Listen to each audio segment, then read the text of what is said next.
Welcome back to another reading from my memoir, Apple in My Truck, A Pathway to Inner Peace.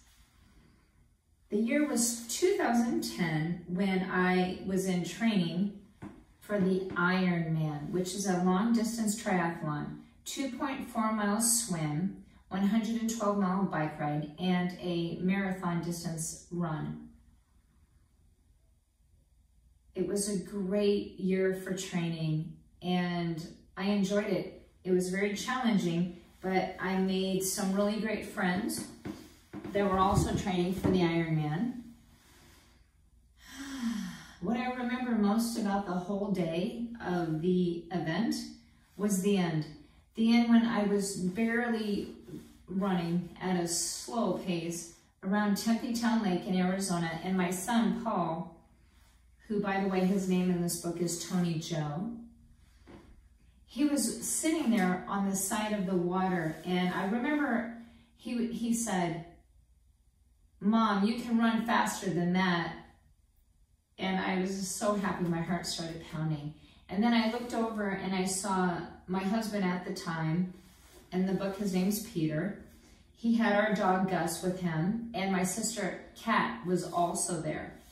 And they were cheering me on, and it was just a great time to know that maybe somehow I could have inspired those folks, that they showed up, and just to feel the energy of the whole crowd.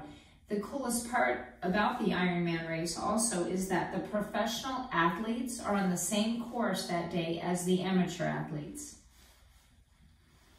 In this excerpt, I'm doing one of my training swims. I titled the chapter, Ironwoman.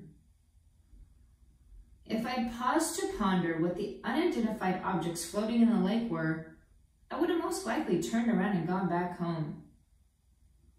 Instead, I focused on why I was out here in this hot, barren landscape in the first place. The land appeared to have thirst for weeks, yet somehow the native creosote bushes thrived, though they lacked the familiar scent of rain. Unfortunately for me, there were no signs of rain clouds hanging nearby. I would have preferred a large body of refreshing mountain water, but couldn't afford to be picky. After trekking another 100 yards and descending into a flat chunk of ground, I found what I'd come for. While it was no pristine alpine lake, the murky man-made waterhole would have to do for my swim practice. I was still exhausted from last night's house fire, which our crew responded to and worked on so late. I hope I'll feel a shockwave of energy when my face hits the chilly water. Fortunately, the working fire had been contained to the attic, and our crew was able to smother its embers before they could take off. We were lucky the entire incident had only taken less than 2 hours. I'd been back in bed by 0100, but when the 0700 wake-up call came, I still had a hard time getting my butt in gear. I felt the effects of interrupted sleep before I knew the best cure was an afternoon nap, yet also knew that if I didn't get in my swim, I wouldn't do it later. I needed to release my stress. It's now or never. As I shifted my weight forward, I heard the dry earth crack beneath my feet. The harsh sound reminded me that I hadn't seen or felt rainfall in months. Luckily, the wild burros residing within the boundaries of this county park had the dark lake to drink from. I found the perfect tree log to stash my water sandals and hid my truck keys there as well. I stepped over the jagged seam, which was wet on one side with a variety of rocks and rutted dirt filled in with weeds on the other. I spit directly inside the lens of my goggles and scrubbed the spit around before rinsing with lake water, then cinched down both sides so my lenses wouldn't fog up. Mira, my good friend and local police officer, had taught me the spit trick.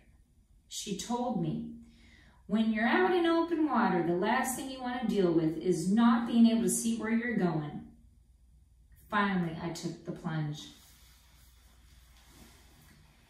Such great memories of just being out there at the lake,